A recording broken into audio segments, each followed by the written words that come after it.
네, 경기 전망이 불투명합니다. 당연히 그럴 수밖에 없는 게 WHO가 팬데믹을 선언했고 코로나19가 어떻게 전개될지 이제 아무도 단정할 수 없기 때문이죠. 그래서 지금 딱히 이 방향이 맞다, 이 정책이 맞다, 이런 투자 방법이 맞다, 이렇게 화근하기도 힘들어졌습니다. 지난번 신영증권의 김학균 리서치 센터장 저희 프로그램 나와서 그랬습니다. 불확실할 때는 투자를 하지 않는 것도 투자인 것 같다. 시계가 불투명해서 갈 곳을 정하지 않았다면 코로나19 이후의 세상 언제 될지는 모르겠습니다만은 인문학적으로라도 상상해보는 건 어떨까요? 자연 생태계 파괴, 인구 밀집, 도시화, 바이러스의 유행에 대한 인간의 반응이 배제, 통제, 차별, 포퓰리즘, 집단 이기주의나 민족주의로 흘러갈지 아니면 공존, 용인, 포용, 배려, 세계적 공조와 협동으로 이어질지는 알 수가 없습니다. 환경은 변했고 선택은 또 인간이 하는 겁니다. 네, 안녕하십니까. 세상에 이익이 되는 방송 최경영의 경제쇼 출발합니다. 저는 진실탐사 엔터테이너 최경영입니다. 유튜브 오늘도 같이 갑시다.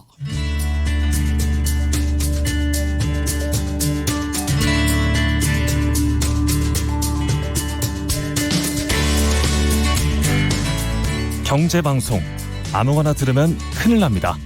듣고 또 들어도 탈이 나지 않는 최경영의 경제쇼. 네, 어려운 경제 이야기를 늘 재밌게 풀어주는 홍춘욱의 경제금융 이야기의 홍춘욱 EAR 리서치 소장과 함께합니다. 안녕하십니까? 네, 안녕하세요. 예, 지금 뭐 다 뒤숭숭한 상황이라 그렇죠. 오늘도 주가는 옵션 만기일이어서 더 맞습니다. 떨어진 것 같습니다. 예, 원래 그 3월을 비롯해서 3, 6, 9, 12 1년에 4달에 두 번째 목요일 날이 그렇죠. 이 그 선물 옵션 만기일입니다. 예. 그래서 가장 기억나는 선물 옵션 만기일을 제가 하나 말씀드리자면 예. 2001년 9.11 테러 다음 날. 네. 9.11 테러 다음 날 마침 또 옵션 만기. 예, 그래서 장을 안 열 수가 없었습니다. 그때 대박 맞은 사람들도 많았겠어요. 예, 그렇죠. 외가격 옵션이라고 해가지고 예. 이제 인더머니, 아웃오브더머니 이렇게 저희들이 이제 부르는데 예. 그냥 간단히 말씀드려서 체결 가능성이 굉장히 희박한 가격의 옵션, 뭐 팔자 옵션, 그 풋 옵션이라고 하죠. 그걸 얼마 그 소액으로 보통 놓잖아요. 예, 근데 그 뭐 몇백 배 이상이 그렇죠. 났습니다. 그래서 그러니까 이런 것처럼 선물 예. 옵션 만기일이 있는 날들이 원래 시장에서 별 탈 없이 그 전에 충격들을 다 소화하고 마지막 날은 순탄하게 넘어가는 게 거의 대부분인데 그렇죠. 이렇게 이제 10년에 한 번, 20년에 한 번 기억하는 날이 찾아왔는데 그날이 오늘이었다고도 또 볼 수 있겠습니다. 그 전에 그 사실은 등락을 확인을 못 하니까 그 전에 뭐 이익이 충분하다 그러면 팔기도 하니까 옵션 만기일 때는 뭐 그렇게 떨어지지는 않죠. 예, 그리고 또 다음 차월, 그러니까 예. 6월 선물 옵션 만기일 선물로 갈아타는 예. 이런 건 이제 롤오버라고 저희들이 그렇죠. 그러는데 예.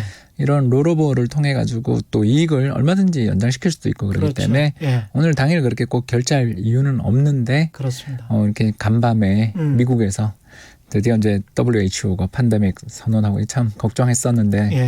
늦었다라고 저는 생각이 솔직히 좀 들더라고요. 그렇죠. 예. 예, 이탈리아에서 심상치 않은 일이 벌어졌을 때 거기 쉥겐 조약 유명하지 않습니까? 예. 예, 브렉시트 때문에 이제 예. 우리 다 알게 된 조약이죠. 한마디로 말해서 인적인 이동을 거의 자유롭게 만들어주는 그런 조약입니다. 그렇기 때문에 이탈리아 북부 지방에서 그렇게 크게 유행이 시작되면 유럽 전역으로 번져나갈 가능성이 굉장히 높아지는 것 때문에 예. 어쩔 수 없이 리스크들이 커졌다 싶었는데 결국 이제 미국까지 1,000명 넘어서니까 WHO가 좀 뒤늦게 팬데믹을 선언. 그러니까 전 세계적인 유행병의 범람이라고 뭐 번역할 수 있겠죠. 예. 아무튼 그런 일들이 벌어지면서 금융시장이 폭락했고요. 이걸 오늘 우리나라 시장은 또 게다가 선물 옵션 만기일이라는 것까지 겹쳐서 그렇죠. 이렇게 저희들이 이제 프로그램 매도라고 하는 그렇죠. 그러니까 기계에 의한 매도, 비차익 뭐 이런 것들이 특히 외국인 중심으로 해서 한 3천억 이상 쏟아지는. 예. 그래서 장중에 종합주가 지수가 코스피 지수가 1,800을 위협받는 정도의. 그렇습니다. 예, 그래서 예. 사이드카라는 예. 참 듣기 싫은 용어인데 예. 이 2011년 언제였냐면 그리스 재정 위기 때 그랬습니다. 예. 정말 오래전 일입니다. 예. 그때 이제 종합주가지수가 1,570포인트까지 그때 폭락했었는데요. 그때 우리나라 주식시장이 2,200에서부터 시작해서 1,570까지 폭락했으니까 600포인트 이상 그때 폭락했었던 것을 생각해 보면 예. 이번이 그때 이후 어떻게 보면 가장 무서운 주가 폭락 사태를 맞았다 이렇게 볼 수 있겠습니다. 딸기 피터님은 오늘 좀 주식을 담아봤다 이렇게 말씀하시는데 굉장히 용기가 있으시군요. 그게 이제 떨어지는 칼날을 손으로 잡는 예. 용기가 필요한 날이었다고 생각되고요. 예. 저도 한 말씀 보태자면 예. 저도 가지고 있던 다른 예금 계좌가 있었는데 예. 오늘 아깝지만 털어서 조금 예. 샀습니다. 근데 뭐 저 같은 이런 개미들도 중요하지만 제가 이제 한 2주 전이었나요? 잠깐 국민연금을 비롯한 그렇죠, 연기금 투자자들이 예. 리밸런싱들이 이제 또 예. 기다리고 있고 또 우리만 그렇게 하는 게 아니라 전 세계 연기금들은 다 리밸런싱 하거든요. 예. 그래서 뭐 대표적인 데를 제가 하나만 얘기하자면 노르웨이 석유기금 이 세계에서 두 번째로 큰 연기금이거든요. 예. 운영 규모가 한 우리나라 돈 1,200조 정도. 그 너무 부럽죠. 그렇죠. 인구가 600만인가요? 500만밖에 안 되는 나라에 그 정도를 운영하고 있습니다. 그러니까 어마어마하게 큰 돈을 운영하고 있는 노르웨이 석유기금이 어떻게 운영하는지 제가 잠깐 말씀드리자면 예. 7대3으로 운영을 하거든요. 거기는 7대3으로? 예, 7월 달러를 비롯한 각종 글로벌 주식에 투자합니다. 그러니까 달러 표시 주식, 엔 표시 주식, 한국 원화 표시 주식, 한국도 합니다. 투자를 하고 3월 채권에 투자하죠. 예. 그래서 이제 2008년을 다룬 제가 이제 책을 읽었는데 2008년 당시 그 S&P 500 지수가 40% 한 방에 무너지잖아요. 예. 40% 무너지니까 어떻게 되냐면 7대3으로 배분을 해놨는데 5대5까지 변하더라라는 거예요. 왜 그러냐면 주가는 폭락해버린 데 비해서 채권 가격은 급등하니까 그렇죠. 요새 금리 예. 떨어지는 게 예. 가격의 상승이라는 것 잊지 마세요. 다시 말씀드리겠습니다. 금리 떨어지면 채권의 가격은 올라간다. 이렇게 올라간다. 외워두시면 예. 되겠고요. 이걸 자세히 할 수는 없으니까. 그렇죠. 그래서 5대5가 되니까 세상에 채권을 팔아서 20% 상당의 채권을 팔아서 그 40% 폭락하고 있는 S&P를 비롯한 전 세계 주식을 그때 담은 거죠. 1,200조 원 정도 운영하는 곳에서. 예. 그러니까 그 우리가 돌이켜 생각해 보면 2008년 글로벌 금융위기 때 주식시장이 그렇게 붕괴되고 있을 때 도대체 어떻게 바닥을 잡았나가 신기할 정도로 주가 폭락했는데 그 바닥을 잡은 곳이 어디냐 예. 하면 한국의 국민연금과 노르웨이 석유기금과 네덜란드 공무원연금 같은 각종 연기금들이 들어오게 되는 시기들이 시장에서 어떻게 본다면 가장 강력한 저가 매수 세력들이거든요. 그리고 홍춘욱 박사님 같은 스마트머니. 아니 개인 투자자 스마트머니.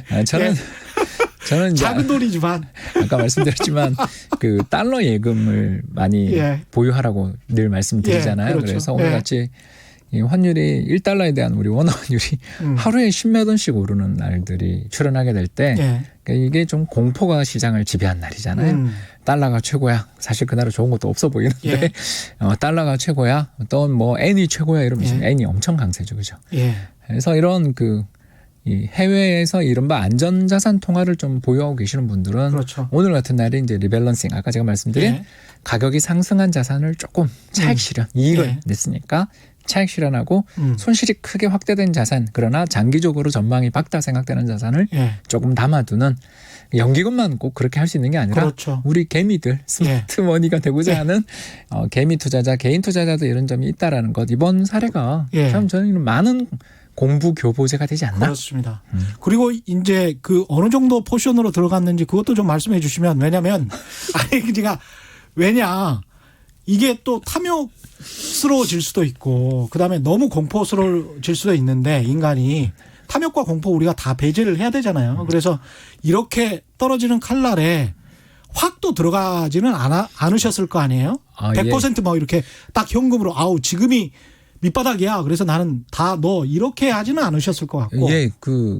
그렇게 하면 안 되죠. 제가 이제 뭐 연금에 있었을 때 기준으로 해서 이야기하자면 2주에 걸쳐 합니다. 그렇죠. 그런 정책들을 지금은 어떤지 몰라요. 제 말을 믿으시면 안 됩니다. 그렇죠. 전 나온 지 오래됐습니다. 그리고 제 후배들 동료들이 지금보다 저보다 훨씬 더 똑똑하고 잘하기 때문에 더 잘하실 거라고 생각되고 이제 저 같은 개인적으로 그때 배웠던 교훈을 제 개인적인 재테크에 활용하자면 일주일, 2주일에 걸쳐서 하는 건 솔직히 그건 연기금처럼 하는 건 저희도 생활이 있으니까 어려우니까 최대한 3번에 걸쳐 매매하자 이런 생각을 합니다. 그러니까 보통 이렇게 하시더라고요. 예. 예. 그래서 판다 그러더라도 3분의 1씩 조금씩 분할 매매하고 예. 또 사더라도 분할 매수하는 쪽으로 이렇게 해두고 이런 게 어렵잖아요. 그러시면 저는 계좌를 분산시키는 것도 방법이더라. 계좌를 분산시켜라. 네, 그렇습니다. 그러니까 증권사들이 한 증권사가 되게 친하잖아요. 예. 그래서 거기에 계좌를 다 두고 거래만 하고 그러시는 경향도 있는데 뭐 예. 예를 들어서 제가 이렇게 그냥 사례를 듭니다. 그렇죠. 뭐 개인연금을 이 ETF를 비롯한 자산 배분을 할 수 있는 증권사들이 있어요.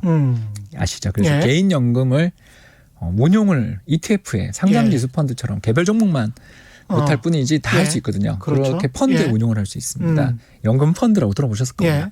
예. 이런 식으로 펀드를 운용할 수 있는 데가 있다면 예를 들어서 나는 이건 절대 개인연금은 해지하면 손실이 크죠. 그렇죠. 예. 그렇기 때문에 개인연금 펀드는 예를 들어서 뭐 A사에 음. 증권사 계좌를 열어서 한다. 두 번째 B사는 내가 그냥 개인적으로 이건 중요한 돈은 아닌데 갑자기 운 좋게 생긴 돈들 보너스다. 이거 뭐 쓰잖아요 우리. 근데 그러지 사모님 마. 몰래 이렇게 숨겨둔 돈. 저는 그 투명하게 살고 있습니다. 그러지 마시고요. 유도 질문을 하시는데 자꾸 같은 유부남들끼리 그러시는 거 아닙니다. 되게 좋아하시네요. 예. 그래서 그런 어떤 약간 뭉쳐놓은 뒷돈들은 또 다른 계좌에 나와서 여기는 약간 공격적으로 한번 운영을 그렇죠. 해본다든가 그렇죠. 그리고 예. 매월 뭐 적립식으로 꾸준히 이제 투자를 하시거나 또는 뭐 운 좋게 성과급이 좀 나왔다든가 아니면 집을 팔아서 예. 이번에 뭐 정부 시책에 따라서 예. 다주택자였는데 이제 1주택자가 되면서 예를 들어서 세금 덜 내고 잘 팔았다. 그렇게 되는 돈들을 운용하는 계좌들은 또 다른 곳에 여기는 아까 제가 말씀드린 3분할로 한다든가 이런 식으로 그 사람들의 마음이 어디 제일 서비스 좋은데 한 군데 하는 게 제일 좋다 이렇게 다들 이야기합니다만 예.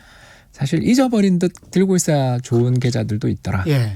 그렇게 해서 좀 계좌 같은 경우는 약간 잊어버리는 것처럼 놔두는 계좌. 요거는 내가 조금 이 생활에 어떻게 보면 윤택함을 조금 주기 위해서 예. 저희들 표현으로는 이제 엣지를 주기 위해 운영하는 계좌. 예. 그리고 하나는 노후에 우리 연금 받을 계좌. 뭐 이런 식으로 배분을 해보는 것도 좋은 방법이 될 것 같고요. 굉장히 훌륭합니다. 예. 그렇죠. 이게 인간의 행태나 인간의 심리를 스스로도 믿지를 않으니까 우리를 믿으면 안 됩니다. 우리 스스로 못 믿잖아요. 특히 왜냐하면 뭐. 인간은 굉장히 탐욕스러운 동물이기 때문에 즉흥적이에요. 또. 그렇죠. 즉흥적이고. 그래서 한 계좌에 돈을 운영하면 몰빵을 할 우려도 있고 그다음에 단기간에 그냥 갑자기 들어갈 수도 있고. 그게 제일 무섭죠. 예. 피일이 왔다고 저희들이 그렇죠, 하는. 그렇죠. 근데 예. 그건 아무리 이성적인 사람이라도. 이제 전 세계 70억 인구가 다 피를 갖고 있는데 왜 그렇죠. 이런 일이 벌어지겠습니까? 예. 코로나19 사태로 이제 금융시장 충격이 큰데 이 국제기구들도 세계 경제 전망을 지금 다시 내놓고 있어요. 수정 중입니다. 예. 제일 먼저 내놨던 곳이 경제개발협력기구 OECD. 그래서 OECD에서 제일 먼저 내놨는데 3월 2일 날. 이거 벌써 꽤 됐죠. 예. 열흘이나 됐기 때문에 좀 이거는 낙관적이다라는 걸 감안하고 들어주십시오. 예. 그래서 2020년 올해 경제 전망을 하향 조정했습니다. 코로나 사태 때문이다라고 하면서 세계 경제 성장률을 2.4%로 많이 낮췄죠. 예. 작년이 2.9% 예상했고 올해도 2.9% 성장할 거라고 봤었는데 그걸 2.4로. 그래서 2.4. 그래서 굉장히 많이 낮췄죠. 0.5% 포인트면은 이게 2.9에서 2.4니까 6분의 1 정도를 낮춘 거네요. 어디가 그렇게 예. 크게 낮췄나 하고 봤더니 중국이더군요. 예. 중국이 이제 시작됐으니까. 예. 그래서 성장률 4.9%로 전망을 했어요. 0.8% 포인트나 낮춘. 원래 보수적으로 전망을 했었는데 올해 아주 그냥 크게 성장률 낮춰서 작년 성장률 한 6% 정도를 보통 보잖아요. 예. 근데 6% 성장률에 비해서 4.9니까 뭐 예. 우리 뭐 바오류, 바오치 예. 이런 거 우리 되게 많이 들었잖아요. 코치 뭐 이러다가 예. 그냥 확 떨어지는군요. 예. 그거를 이 성장률로 되면 5%도 힘들다. 예. 사실 그렇게 보이죠 지금. 그렇죠. 얼마 전에 그 구매 관리자 지수라고 있습니다. PMI 지수라고 들어보셨죠, 그죠? 그렇죠. 우리 예. 애청자분들 잘 아시는 지수입니다만 그래도 한 번 더 하자면 전화를 거는 겁니다. 각 회사에 누구한테 전화를 거냐면 총무부장님한테 전화를 거는 겁니다. 구매 담당 총무부장. 예, 또는 자재부장님. 예. 회사마다 명칭은 그렇죠. 다릅니다만 예. 영어로는 퍼체이징 매니저, 예. 구매 담당자라고 하는데 그렇죠. 예. 이 사람들이 그 회사를 제일 잘하는 사람들, 그러니까 사장님 오른팔들이 앉아있는 자리다 이렇게 그렇죠. 생각하시면 되겠습니다. 왜 그러냐 하면 이 금전 출납을 하는 곳이. 예. 그래서 자재가 부족해, 그럼 자재를 구해. 사람이 뭐 부족해서 사람 뽑으면 제일 먼저 책상부터 놓고 그렇죠. 또는 작업법부터 마련해야 되잖아요. 중소기업 입장에서는 갑질을 제일 많이 당하는 이게 구매부장의 힘이 워낙 세니까. 예. 맞습니다. 그래서 예.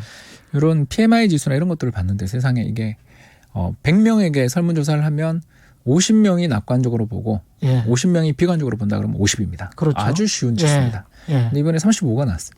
아. 그러니까 65명이 지난달보다 이번 달 굉장히 나빠졌어요라고 답한 분이 65명이나 예. 됐다라는 건 이게 뭐 경제가 굉장히 얼어붙고 있는 상황이고 그렇죠. 또 최근 들어서서 확진자 수가 급격히 줄어들고는 있다고는 하지만 공장의 가동이라든가 이런 것들이 제대로 안 되고 특히 경기 부양하겠다고 중국이 고속철도망을 세계에서 제일 많이 깔아놨잖아요. 예. 그리고 그 망을 타고 이번에 다 번졌지 않습니까? 그러니까 이렇게 되니까 사람들이 일단 여행, 뭐 당장 어제 트럼프 대통령이 그렇죠. 유럽 여행 한 달 금지, 뭐 이게 들으면서 이게 사실인가? 예. 아니 지금 분명히 그 중요한 조치라는 건 알겠지만 유럽이 다 같은 나라인가? 아무리 쉔겐 조약 때문에 예. 다들 이동이 자유롭다라는 건 알지만 예. 이렇게 되면 심각하죠. 그래서 미국 경제 성장률은 그렇게 크게 조정을 안 했는데 유럽 성장률은 좀 조정을 크게 해가지고요. 전에 전망했던 것 대비해서 0.3% 낮춘 0.8%. 예. 근데 더 떨어질 것 같죠. 그렇죠. 이게 왜냐하면 이게 3월 언제 2일. 3월 2일 나온. 예, 그러니까 2월 달에 작업한 거거든요. 그때는 이탈리아만 좀 그렇죠. 확진자 나오고 있었고 중국, 한국, 이탈리아 정도였잖아요. 이란. 예, 이란. 예, 이렇게 네 나라에 예. 일본까지 정도가 좀 걱정스러운 레벨이었는데 지금 뭐 그 두 주가 좀 110개국 정도 됩니다. 예. 예, 그래서 두 주 사이에 급격히 확산됐다라는 걸 생각한다면 일단 OECD 전망은 베이스 라인으로 봐야 될 것 같다. 예. 이거는 이제 2월 달 통계를 가지고 만들었던 그러니까 가장 처음으로 확진자들이 크게 나오기 시작했던 중국부터 일단 숫자를 조정했던 것으로 보여지고요. 예. 참고로 한국은 작년에 2% 성장해서 올해 2.3% 성장할 거라고 OECD가 전망을 해줬었는데 예. 하향 조정해서 2.0으로 내렸는데 이것도 또 사실은 우리 그 대구 지역을 비롯한 예. 여러 지역에서 또 이번에는 서울에서까지 예. 급격한 확진자의 증가 데이터를 반영하지 않은 통계였다고 보여지면 그러네요. 한국도 제 생각엔 앞에 일자를 붙일 수밖에 붙일 없을 것 수밖에 없지 같은데. 않을까 이런 생각을 할 수가 있겠고요. 그래서 이제 OECD 이야기는 이 정도로 하고 그 다음으로 최근에 매일 그 국제통화기금 예. IMF에서 예. 매일처럼 보고서가 나오고 있습니다. 이제 여기도 야근하고 계시는 것 같아요. 예. 이뭐 난리 매일 났구나. 예. 그 이제 IMF라는 곳이 결국은 국가 간의 환율이라든가 경상수지에 심각한 균형이 있을 때 이렇게 구제금융 해주는 기구이다 보니까 예. 또는 서로 나라들마다 다들 자기 처한 상황에서 자기 생각만 하고 사는 게 당연한 거잖아요. 그렇죠. 그러다 보니까 세계 경제 전체의 차원에서 좀 전망하는 기구다라고 생각하시면 돼요. OECD는 선진국만 그렇죠. 대상으로 하고 예. 중국이라든가 인도 같은 아주 세계 경제에 중요한 영향을 미치는 신흥국들 일부만 커버하는 국제기구라면 이 IMF 같은 경우는 세계 경제를 다 커버하는 국제기구인데 어제자 나온 보고서입니다. 어제자로 나온 오늘도 나온 보고서가 또 있었는데 내용이 연속성상에 있어서 제가 그냥 하나 한번 읽어봐도 예. 괜찮겠습니까? 예. 핵심적인 내용을 그냥 읽어보도록 하겠습니다. 영어로 돼 있는데 한국말로 해주시는 거죠? 네, 제가 예. 번역했습니다. 제 일이 사실은 그 이코노미스트 생활을 20년 넘게 예. 했는데 예. 어떤 분이 묻더라고요. 홍 박사님 그래서 제일 잘하는 게 뭐예요? 이렇게 물으시더라고요. 그래서 번역입니다. 왜냐하면 예전에 97년 외환위기 이전에는 한국 경제 데이터 전문가였습니다. 저는 솔직히 그렇게 생각합니다. 예. 그래서 우리나라 국책연구소에서 근무할 때 다른 나라 경제 데이터 별로 안 봤고요. 로이터나 뭐 이런 단말기들 날아오는 거 보면서 잠깐 보는 정도, 환율만 보는 정도였지 주로 국내 데이터만 보는 연구를 했었는데 97년 외환위기 이후에 우리나라 경제가 두 가지 측면에서 변화를 겪었잖아요.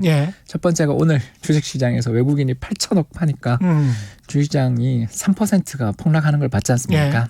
그런 것처럼 금융시장 개방 이게 제일 크죠, 그죠? 그렇죠. 두 번째가 우리나라 그때부터 시작해서 우리나라 실물 경제에 있어서 물론 아직도 개방 안 된 부분은 많이 존재합니다만 아무튼 외국계 기업들이 우리나라에 자유롭게 들어와서 또 우리나라 건물도 사고 기업도 사고 또 팔고 나가고 예. 이러면서 실물 경제가 개방되다 보니까 한국 경제 통계도 정말 중요하지만 세계 경제 통계가 훨씬 더 중요해지는 세상을 살게 되다 보니 그럼요. 번역 전문가로 약간 서설이 길었고요. 그래서 예. 번역이 이상하더라도 양해해 주시고요. 예.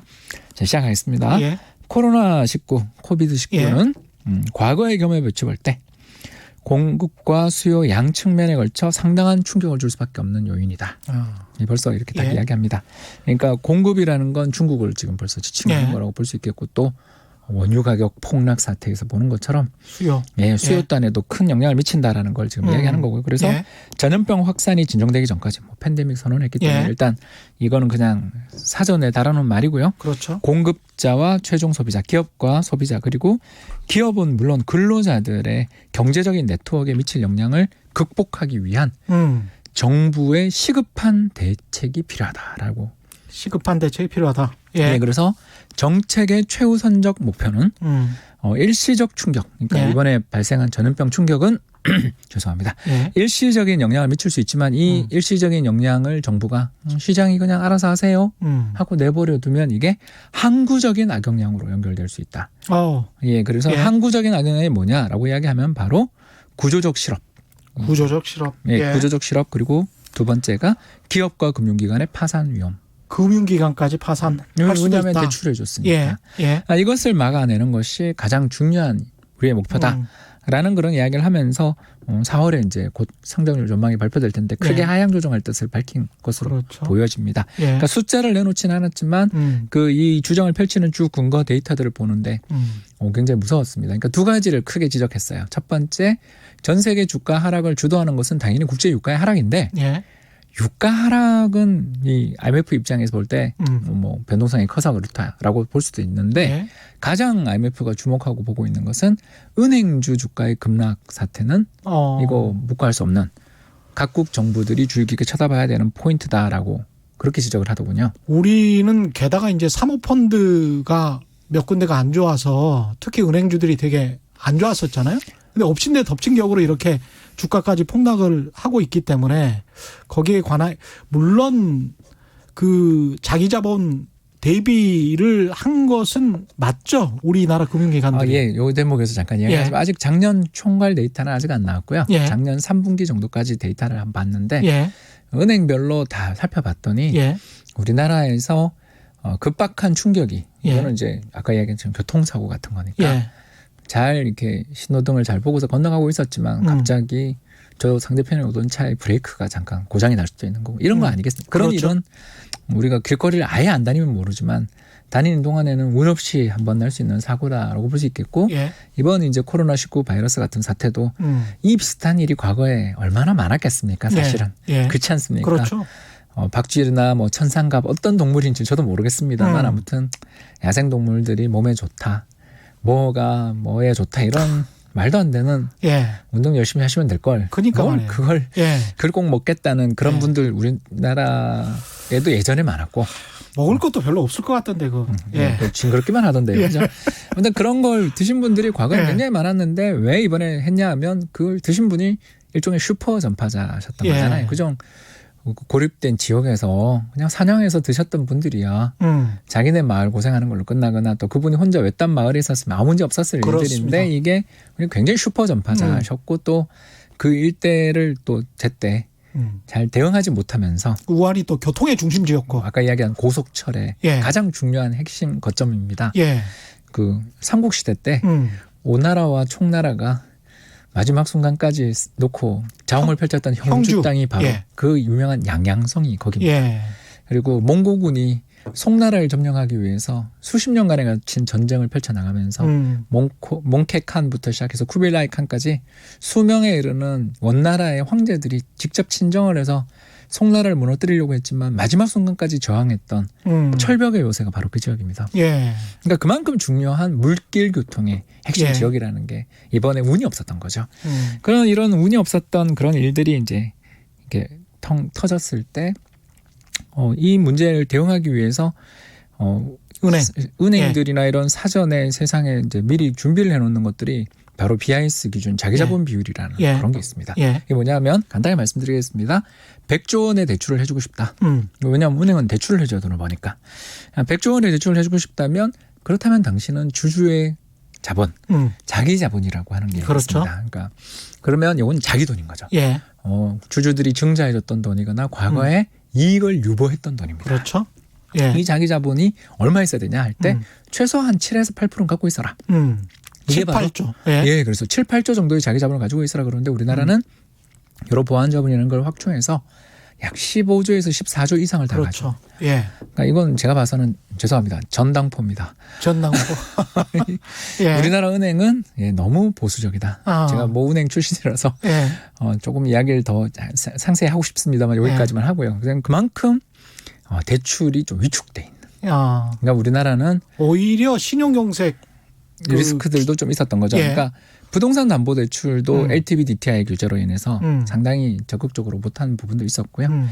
그래서 특히 이제 그 대출은 크게 세 가지 대출이 있잖아요. 하나는 기업 대출, 하나는 가게에 관련돼 있는 부동산 담보 대출, 마지막에 신용 대출인데 신용 대출은 아시는 것처럼 좀 경쟁이 있어서 신용 대출은 좀 나갔습니다만 기업 쪽 대출들은 되게 부진했던 게 현실이었지 않습니까? 기업이 또 설비 투자를 안 했으니까. 안 했고 또 13, 14년 이 동양그룹 사태 맞습니다. 그리고 그 이후에 또 대우조선해양과 한진해양 사태 등으로 이어지면서 KDB까지 연관돼서 고생 많이 했죠. 지금도 뭐 현재 진행형이고요.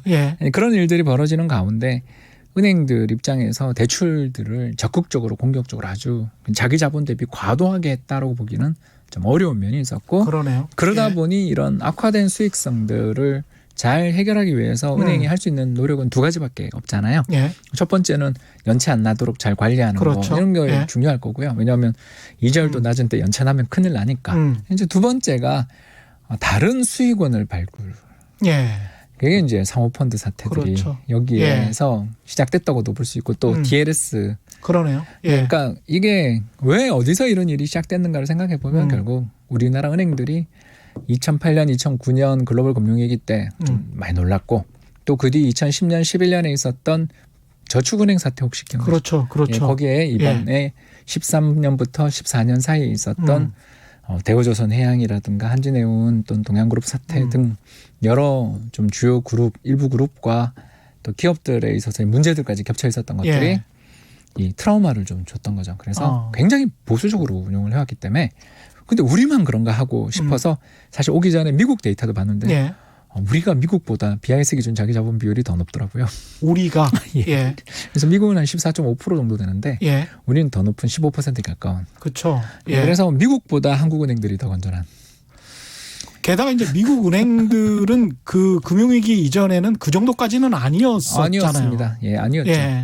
그러니까 상당히 지금 은행 금융기관을 보호하기 위해서 그런 정책은 보수적으로 가져왔다. 이렇게 볼 수 있죠. 그런데도 불구하고 은행에 대해서 이런 패닉 주가에 급격한 주가 폭락 사태가 나타났다는 건 금융시장의 참가자들이 일단 패닉, 공포에 빠졌다. 일단 이게 첫 번째. 두 번째는 뭐 국제 유가의 하락이라든가 이런 걸로 인한 쉐일 기업들 아시죠? 여감에서 이렇게 기름을 채취하는 그런 신기술을 보유하고 있는 미국의 쉐일 오일 기업들에 대한 어떤 대출들이 과다한 거 아니냐? 이런 공포들이 일단 시장을 좀 잠식하는 징후로 보이기 때문에 이런 상황이 펼쳐지게 될 때는 어떻게 대응해야 되느냐? 이렇게 딱 이야기합니다. 단호하게 대응하라. 단호하게. 그래서 시장의 신호를 확실하게 주라. 첫 번째 신호는 뭐냐? 우리 건전하다 이렇게만 말해봐야 소용없으니까 바로 미 연준이 최근에 하고 있는 것처럼 금융시장의 대규모 환매 조건 부채권 레포라고 저희가 부르는데요. 레포 시장을 통해서 대대적인 자금 공급을 해주는 것. 돈을 확 풀어라. 그리고 이제 IMF 처방 두 번째는 재정을 써라. 이번 이탈리아 사태 등을 보더라도 정부가 재정 긴축을 지나치게 과하게 하고 나면 그 대가는 결국은 당장 눈이 안 보이는 곳에서 문제가 되지 않습니까? 그렇죠. 지난번 그 이탈리아 북부에 있었던 혹시 기억나십니까? 고가도로가 붕괴됐던. 그런 일이 있었어요? 세상에 도시 한가운데를 지나가고 있던 그것도 이탈리아에서 가장 부유한 이탈리아 북부 베네토 지방을 지나가고 있던 고가도로, 유료 고가도로 그것도 돈을 받는. 뭐 패션 그룹이 가지고 있는 이미 SOC를 다 팔았습니다. 이야. 그 도로가 붕괴돼서 수백 명이 죽거나 다쳤습니다. 그건 거의 도둑질인데요. 예, 거기에 이제 또 하나 이번에 이런 일이 벌어졌죠. 예. 왜 그렇게 감염자 수에 비해 지나치게 사망률이 높은 게 아닌가라는 숫자를 봤을 때 우리는 두 가지를 생각하잖아요. 첫 예. 번째는 감염자 수가 축소돼 있거나, 예. 그죠? 그거는 이제 저희가 중국에서 걱정을 많이 했던 거고, 이제 두 그렇죠. 번째가 의료 시스템 붕괴 아닌가. 그렇죠. 예.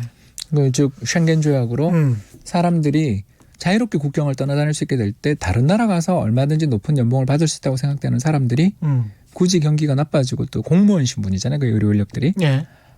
꼭 저임금을 받으며 더군다나 국가 재정 긴축으로 처우가 나빠져 있는 상황에서 이탈리아의 더군다나 북부는 스위스, 오스트리아, 프랑스랑 연결되는 교통의 그러네요. 요지인데 거기 계신 분들이 아마 이탈했지 않겠는가 이런 걱정들을 하는 거죠. 예. 우리가 이제 미국, 중국 경제 공부하기도 힘들어서 사실 예. 이탈리아 실제로도 외신에서 병상이 부족하다는 이야기를 하더라고요. 예, 예. 이런 것들이 결국 아까 이야기했던 주제로 다시 돌아가는데 예. 2011년 이 사이드카를 발동시켰던 유럽 재정위기 이후에 9년째 재정 긴축 중이거든요. 예. 이탈리아가 왜 재정 긴축을 그렇게 길게 하냐면 빚을 덜 갚았거든요. 예. 트로이카, 유럽중앙은행이라든가 IMF 같은 이런 국제기구들한테 돈을 빌렸는데 갚아야 되는데 예전에 우리 한국은 이자율을 높여서 25% 예. 기억나시죠? 근데 거기는 금까지 모아서 갚았죠. 그렇죠. 그런데 예. 유럽은 유럽중앙은행이 금리를 통제하는 나라이기 때문에 이탈리아 혼자만 징벌적인 금리를 요구할 수가 없으니까. 그렇습니다. 예. 그러면 그 빚을 갚는 방법은 재정을 긴축하는. 다시 말해서 연금을 축소하고 의료 관련 보건 관련돼 있는 지출들을 줄이는. 근데 이탈리아가 일본, 독일과 함께 세계 3대 노인 국가지 않습니까? 그렇습니다. 고령화 예. 진척도가 세계에서 가장 빠른 나라입니다. 왜 이 세 나라가 왜 다 고령화가 그렇게 심각한가에 대해서는 또 다음에 기회를 그렇죠. 주시면 예. 하고요. 예. 예. 이 전쟁 일으켰던 나라들입니다. 세계 2차 그러네요. 대전에요. 예. 그래서 전쟁 통해 수많은 20대 젊은 생산 인력들이 전쟁터에서 꽃다운 나이에 쓰러지며 나라 자체가 노령화가 세계 어떤 나라보다 빨리 온 나라들입니다. 예. 그러니까 이런 나라들이 독일만 아직 지금 큰 문제는 없는데 문제가 생기는 것들을 노령화 속도도 빨랐는데다가 아까 방금 말씀드린 두 번째 공공지출에 대한 긴축들이 너무나 가혹하지 않았느냐 이런 이야기를 들을 수 있는 거고 이런 면에서 놓고 본다면 어제 메르켈 독일 수상이 총리가 재정 지출을 늘릴 수 있다라는 이런 공공재정 또는 복지 관련돼 있는 건강 그렇죠. 관련돼 있는 지출들을 늘리겠다라는 그런 방향으로 이야기들을 좀 운을 띄운 거는 물론 리가르드 총재 그 22 총재 앞에서 덕담했는 걸 수도 있다고 저는 생각합니다. 왜냐하면 22는 금리를 더 이상 내릴 수가 없어요. 예. 제로 금리니까. 그러니까 이런 것들을 좀 IMF가 요구했다. 그리고 근데 우리도 좀 했으면 좋겠다. 그렇죠. 우리도 당연히 할 수밖에 없는데 이탈리아나 우리 상황이 좀 다른 게 GDP 대비 정부 부채 비율이 이탈리아 같은 경우는 한 100% 넘습니다. 140% 정도 예. 되는 것 같고 예, 우리는 좀- 한 40% 정도잖아요. 세계에서 독일과 함께 그렇죠. 가장 건전한 나라라고 예. 그 IMF 컨트리 리포트가 얼마 전에 나왔는데 그럼에도 가장 재정 건전성을 가장 걱정하는 이상한 나라가 한국이죠. 그 트라우마가 있어서 예. 97년 외환위기가 재정을 펑펑 써서 생긴 일이 아니었지만 그렇습니다. 그때는 기업 부채 기업이 많이 했어요. 그렇습니다. 예. 우리 최 기자님 말씀대로 그때는 우리나라 기업들의 부채 비율이 다 400%가 넘었어요. 그런데 비해서 정부 부채 비율은 10%대 정도였습니다. 예. 그때 그 과정에서 이제 공적 자금 64조에 달하는 어마어마한 은행들 그 구조 조정하느라고 예. 공적 자금 투입하면서 우리나라 GDP 대비 국가 부채가 좀 올라간 것이지 그걸 우리 한국이 재정을 펑펑 써서 그렇다라는 식으로 생각하는 건 좀 오해다. 그렇죠. 그 말씀을 좀 드리고 싶습니다. 거기다 무역 수지로 계속 돈을 벌고 있는 나라이기 때문에 제가 잠깐 말씀드린 것처럼 모연금 이야기 했잖아요. 예. 그래서 해외에 들고 있는 달러 자산만 그 외환 보유고가 4천억 불 넘는데 그거 말고 그거 말고 모연금이 해외에 들고 있는 달러 관련 순자산만 2천억 불 이상으로 보여지고 우리 연금이요. 왜냐하면 예. 전체 자산의 30% 이상을 이미 해외에 투자하는데 700조잖아요. 그러네요. 그러면 딱 답이 바로 나오지 않습니까? 아 그러네. 예. 거기다가 보유하고 있던 왜 국민연금이라고 하시지 모연금이라고 하세요? 여기 말고도 또 투자하는 데가 엄청 많습니다. 아 그렇군요. 너 당장 KIC 한국국부펀드 맞다. 거기 규모도 예. 달러로만 해외 자산으로만 운용하는 자산이 예. 1,000억 불 훨씬 넘는다라는 거 우리 최 그러네요. 기자님이 아시잖아요. 그러니까 모호하게 이야기해도 되고요. 예. 그냥 다 합쳐서 제가 봐서는 우리나라 이런 연기금 관련돼 있는 해외 투자 관련돼 있는 나가 있는 한국 사람들이 들고 있는 자금만 해도 외환보유고에 필적하는 돈을 들고 있는. 그러면 이 둘 합치면 그렇습니다. 1조 달러 가까이 되는 거죠. 게다가 이제 기업들이 들고 있는 돈은 또 있으니까. 왜냐하면 해외 현지 예. 법인에서 장사 잘하시잖아요. 그렇죠. 예. 그러니까 이런 돈들의 뭐 아까 제가 말씀드린 외화 예금도 또 몇백억 불 있죠. 그러니까 이런 것 때문에 이 해외 외화 뭐 이런 거에 대한 걱정할 필요 없는 나라인데도 예. 또 외환 보유고 뭐 확충해야 된다 이런 거에 대해서 별로 조바심을 느낄 필요도 없는 예. 외화 유동성이 너무 넘쳐서 사실 문제인 나라에서 긴축에 대해서 건전성에 대해서 집착하는 듯한 발언을 하시는 분들이 예. 심지어 뭐 국회 관련 예. 연구소에서 나온 것까지 보면서 암담하더라고요. 저는. 답답해요. 예. 일단은 실물 경제를 살려야 되는데 실물 경제 전망은 좀 많이 안 좋습니다. 사실 우리나라도 마이너스 성장을 1분기엔 분명히 할 것 같고. 거의 뭐 확실한 것 같습니다. 그렇죠. 예. 그러면 2분기 때도 지금 불투명하고 그렇지 않습니까? 유럽이나 미국으로 확전되고 그다음에 예. 중국이 중국이 제대로 살지 못한다면. 그러니까 이제 우리나라 GDP에서 예. 수출 비중이 한 40% 돼요. 그렇죠. 그래서 이제 우리가 1분기는 내수가 굉장히 지금 3월이니까 내수가 굉장히 안 좋은데 수출이 2월에 플러스 났고 대만도 2월에 수출이 굉장히 크게 늘었어요. 한국이랑 대만이 치열한 경쟁을 벌이는 사이이기 때문에 예. 대만 경기 좋으면 우리도 좋거든요. 왜냐하면 한국이 뭐 대만한테 꿀리는 나라 아니니까요. 예. 예, 그렇게 본다면 대만이 수출이 그 두 자릿수 수출을 증가를 했다라는 건 한국 수출이 굉장히 좋아질 여지가 있다는 건 분명한데 예. 안타깝게도 이 1분기는 한국 중국 문제였는데 2분기는 이제 그렇죠. 유럽 미국 문제가 될 가능성이 있다면 최종 소비자들 쪽에서의 타격을 받고 특히 사람들이 여행 다니지 말라. 예. 자, 첫 번째 여행 다니지 말라. 두 번째 대면 접촉 삼가해라. 세 번째 실내 공간에서 뭐 할 때 손 잘 씻고 방독면 쓰고 뭐 하겠습니까? 예. 그렇지 않습니까? 그렇게 예. 되면 어떻게 하겠어요? 예, 소비가 주는데 어떤 소비가 주냐면 생필품 소비는 먹고 살아야 되기 때문에 계속됩니다. 그렇죠. 그러나 생필품 이외의 제품 소비는 둔화될 가능성이 굉장히 높죠. 그렇겠습니다. 이게 바로 예. 뭐냐면 자동차, 세탁기, 네. 텔레비전, 냉장고 등등 핸드폰, 여행 뭐 이런 쪽 외식 이런 쪽이 굉장히 줄어들게 돼요. 예. 이런 쪽에 한국 수출 비중이 굉장히 높거든요. 그렇네요. 당장 뭐 자동차, 또 스마트폰. 내구 소비재가 우리가 많군요. 예, 또 예. 우리나라 전체 수출에서 1위를 차지하는 게 반도체인데 그 반도체의 최종 목적지가 다 전자제품이잖아요. 휴대폰이죠. 예. 네, 그리고 이제 두 번째가 석유화학과 정제 제품들이 2위인데요. 이 둘을 합쳐서 역시 또 한 20% 가까이 됩니다. 그런데 이게 유가 폭락했으니까 그게 달러로 계산이 되니까. 예, 그러니까 물량은 늘어날지 모르지만 국제 유가 폭락하게 되면 정제 마진 유지된다 하더라도 최종 수출 제품 가격도 떨어지는. 그렇습니다. 예. 예. 그리고 우리나라 특히 휘발유나 이런 것들 되게 싱가포르나 이런 데를 통해서 많이 수출하는 나라거든요. 이런 쪽에 문제가 생길 수 있고요. 세 번째가 기계류. 기계류는 그래도 좀 버텨나가지 않을까 생각됩니다만 이제 네 번째, 다섯 번째가 디스플레이 제품이라든가 예. 또 스마트폰이라든가 자동차 같은 것들이 우리나라 이제 4등, 5등, 6등 제품들인데 그렇죠. 이쪽은 다 당장 우리 뭐 요새 결혼식 열린다고 하면 가시더라도 예. 그냥 톡으로 그렇죠. 저기 예. 이체한다든가 아니면 가서 얼굴만 뵈야 되는 수가 있다면 식사는 안 하고 이렇게 하고 오지 않습니까? 그렇죠. 얼마 전 지난주에 예. 저도 그런 경험을 했는데 예. 그러니까 이런 식으로 모든 이벤트들을 다 이연시키는데 어렵죠. 그렇기 때문에 제 생각에는 우리가 1분기 성장률은 내수 때문에 안 좋았다라고 한다면 2분기는 수출이 걱정인 거죠. 물론 이제 그 뒤 예. 아까 말씀드린 IMF의 말처럼 예. 대대적인 경기 부양을 하면 사람이 뭐 어떻게 세 달, 한 달, 두 달, 세 달이야 안 쓰고 밖에 안 나가고 참고 살지만 우리 확 찐자 그러지 않습니까? 살이 확 찐자라 그러잖아요. 예. 그러니까 밖에 안 나오고 어떻게 삽니까? 예. 그렇기 때문에 그 뒤에 폭발적인 회복이 나타날 거라고 애써 믿고 싶습니다만 그건 그거고 그때까지 우리 보릿고개 아까 말씀드렸던 그렇죠. 어떤 거죠? 구조적 실업과 예. 기업 혹은 금융기관의 파산 리스크들에 대한 적극적인 대응들이 중간에 이렇게 저희들이 이야기하자면 쿠션 역할을 해줘야죠. 해줘야 그 다음에 마중물을 또 줄 수 있지 않습니까? 그거 할 수 있는 데가 정부고 정부는 현재 한국 정부는 돈이 있는 상황이고. 그런데도 안 쓰려고 이번에 추경 보면서 대출이 대부분이었지 않습니까? 그렇죠. 꼭 폄하하려는 건 아닙니다만 예. 상품권이나 뭐 이런 것들을 좀 뭐라고 할까요? 이렇게 광범위하게. 예. 그리고 특히 지금 그 우리나라가 사람들이요 돈이 없어서 안 쓰는 게 아니잖아요. 예. 그러니까 아주 우리나라 가계가 아까 이야기한 것처럼 경상수지가 그렇게 흑자가 난다라는 건 예. 사람들이 돈을 안 쓴다는 그런 뜻이지 않습니까? 그렇게 그렇죠. 해석할 수 있습니다. 예. 결국 돈을 안 쓰는 거지.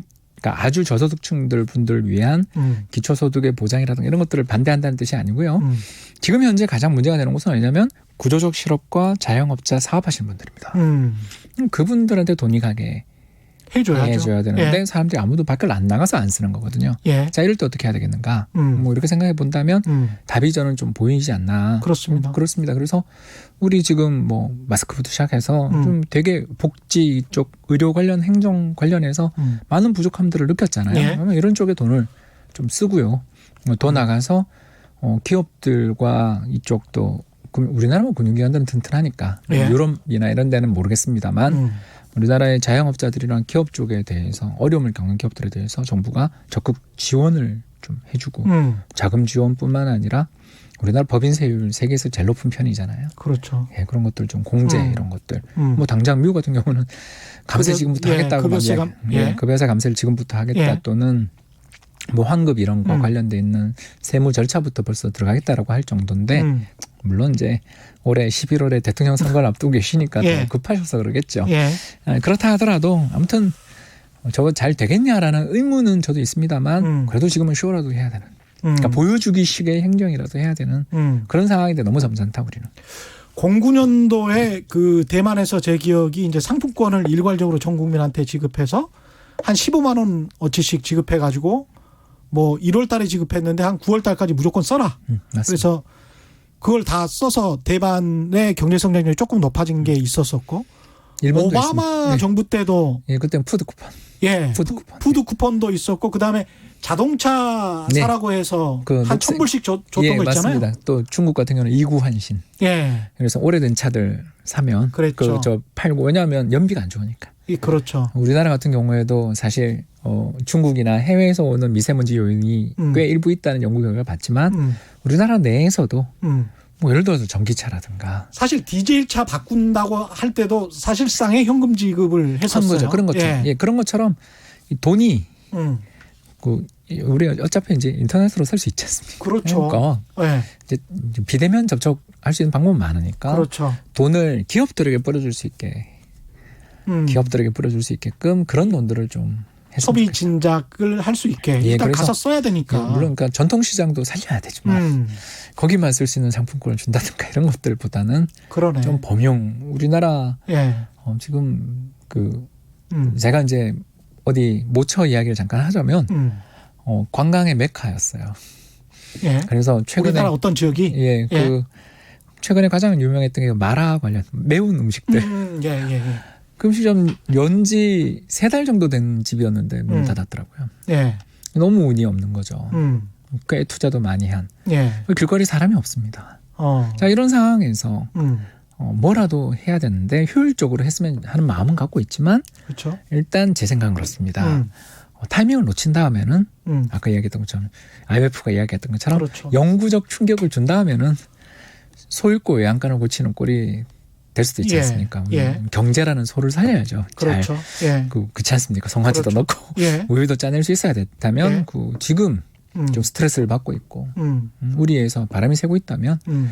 우리 문이 반대 방향을 잘못 막아도 안 되겠지만 그래도 지금은 돈을 적극적으로. 그러니까 이거는 저는 여랑 야가 관계없는 문제다. 그렇죠. 총선이고 뭐고 이건 중요하지 않다.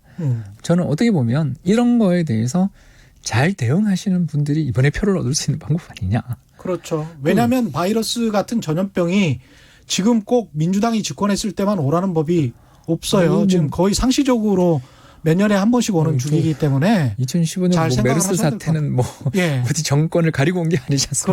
그렇죠. 예. 그래 바이러스가 국정이나 뭐 좌우를 따지지는 않으니까요. 근데 이제 인플레와 관련해서는 이제 돈을 이렇게 뿌린다. 현금을 주머니에 쥐어준다라고 했을 때 인플레 압력과 관련해서는 그렇게 지금 걱정할 재고가 단계는 많아요. 재고가 많아요. 그렇죠. 예. 예, 바로 이 문제입니다. 마스크만 제외하고는 재고가 너무 많이 쌓여 있다. 최근에 한국을 대표하는 뭐 자동차 회사들이 몇백만 원씩 깎아준다는 광고를 갖다가 라디오에서 하더라고요. 저는 이제 라디오를 열심히 듣고 있는 청취자 입장에서 그런 광고들이 종종 돌릴 때마다 나오더라고요. 그러니까 이런 것들을 보면 야, 이거 재고가 심각하구나. 가동률이 굉장히 떨어져 있는데도 불구하고 재고가 쌓였구나. 그렇죠. 이게 결국 뭐냐? 유효 수요. 그러니까 그렇죠. 경제 예. 가지고 있는 캐파 대비 수요 수준이 굉장히 밑돌고 있다면 요거를 누군가는 채워줘야 되는데 그렇습니다. 그래서 예. 사람들에게 돈을 많이 뿌려주는 방법들은 제일 좋은 게 건설입니다. 그 다음으로 우리가 서비스, 예. 그리고 또 더 나가서 유통, 예. 리테일, 뭐 음식료, 숙박 이런 쪽으로 이제 저희들이 돈을 쓰는 걸 굉장히 추천을 많이 하고 예. 경제의 장기적인 성장 이런 것들을 위해 가지고 연구개발 투자, SOC 투자 이런 걸 해야 된다 그렇죠. 하는데 예. 뭐 다 쓸 수는 없으니까 그렇죠. 집중적으로 사람 고용이 많고 또 사람들에게 직접적으로 연관을 줄 수 있는 그런 쪽의 업종들 어려움을 겪고 있는 기업들에게 좀 지원해 주는 것도 방법이 아니냐. 예. 사람 자른 다음에는 늦잖아요. 그렇습니다. 예. 단기적으로 쇼크가 와서 그게 장기적으로 경제 체질을 망쳐버리면 뭐 때늦은 한탄밖에 안 되니까요. 질문이 굉장히 많이 들어와 있습니다. 0298님. 돈이 기업에게 바로 가는 거하고 소비자에게 직접 가는 것, 전 국민에게 동일하게 가는 것 중에 현재 상황에서 어떤 대책이 가장 현실적일까요? 저는 기업 쪽에 갈 수 있게. 기업 쪽에 갈 수 있게. 왜냐하면 예. 거기가 고용을 그리고 또 기업이 어려워서 정말 이런 일은 벌어지면 안 되지만 문을 닫으면 그때는 정말 늦지 않습니까? 예. 그래서 물론 뭐 어떤 분들은 그럽니다. 이럴 때 구조조정 해야 된다. 근데 저는 구조조정은 보약도 먹이면서 같이 했으면 운동을 시키려면 그렇죠. 예, 좀 건강을 같이 챙겨주면서 했으면 좋겠다. 말씀을 드리고 싶습니다. 에로님은 자동차는 매장에 올 때 예약제로 해서 방문하는 손님이 겹치지 않도록 하면 이거 아이디어네. 안심하고 사러 갈 수 있을 것 같습니다. 자동차 취득세 면제해 주고요. 이것도 아이디어네요. 네, 예. 그거 굉장히 좋은 아이디어라고 생각하고요. 저는 조금 더 그 자동차 관련해서 이야기를 좀 더 해보자면 예. 그 우리나라 요새 자동차 회사들이 어려움을 겪는 회사들도 많고 그렇잖아요. 그래서 이런 어려움을 겪고 있는 회사들도 많고 이럴 때 이제 좀 나라에서 해볼 수 있는 게 세금 깎아주는 것도 있지만 예. 아까 이야기했던 노후차 특히 그 노후 경유차들 그렇죠. 요새 그 4대문 예. 안에도 못 들어가게 하는 그렇죠. 그러니까 그런 쪽에 사업자분들 뭐 이런 쪽에 좀 연비 좋거나 전기 또는 친환경 LPG 예. 뭐 이런 걸로 바꾸는 경우에 인센티브를 주는 방향에 대해서 이 정책 방향이랑 그간의 방향이랑도 일치되는 면도 있고 예. 한번 적극적으로 추진해 보는 게 어떤가 생각합니다. 이명박 정부 때 했었던 정책인 것 같은데 지금 한 10년 정도 지났으니까. 그것도 그렇고 예. 제일 인상적인 건 오바마 정부 때 그렇죠. 미국이 예. 제일 세게 이걸 했죠. 예, 맞습니다. 최동규님, 이럴 때 펀드 어떻게 해야 됩니까? 저는 추가 불입했다. 추가 불입했다. 아까 저는 예. 말씀드린 것 같고요. 예. 저는 그 공포에 의해 팔고 특히 돈을 빌려서 투자하셨던 분들이 어쩔 수 없이 팔게 되는 경우가 제일 괴롭거든요. 예. 그 신용 투자라는 거 들어보셨죠? 예. 그래서 이 신용 투자가 청산되면서 나오는 매물은 나올 때 그럴 때 격하게 빠집니다. 이번 주에 저는 좀 나오고 있는 것 같아요. 그러니까 이럴 때는 만약 빌리신 분들이라면 어쩔 수 없죠. 그거는 어쩔 수 없는데. 빌린 돈으로 절대 투자하지 마세요. 예. 예, 근데 빌리지 않고 포지션을 갖고 계시는 분들 입장에서는 이런 때가 항상 지나고 보면 이게 언제가 바닥인지 모른다는 게 너무나 고통스럽습니다만 그렇죠. 아까 말씀드린 각국 정부가 정신 좀 차리면 그게 바닥이겠죠. 그러니까 그때가 언제 올지는 저희는 모르겠습니다만 그때를 대비하는 좀 인내가 필요한 시기가 아닌가. 우리 예. 그때 아까 김 센터장님 말씀하신 것처럼 좀 참을성이 조금 필요한 시기일 수도 예. 있다. 그렇게 봅니다. 마지막 질문요. 마키 7165 KT 주님 주로 어떤 외신 참조하시는지 정보 좀 주시면 안 될까요? 저는 그때 유료를 보고 유료를 있어서 보시죠. 저도 유료를 봐서 예, 그렇습니다. 뭐라고 말씀 못 드리겠습니다.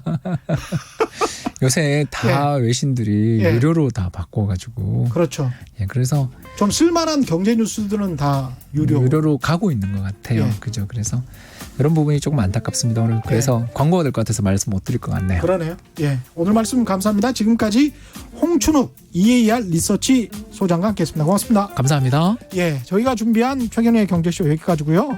오늘 저녁에는 이슈 오도독 있습니다. 저는 KBS 최경영 기자였고요. 지금까지 세상에 이익이 되는 방송 최경영의 경제쇼였습니다. 고맙습니다.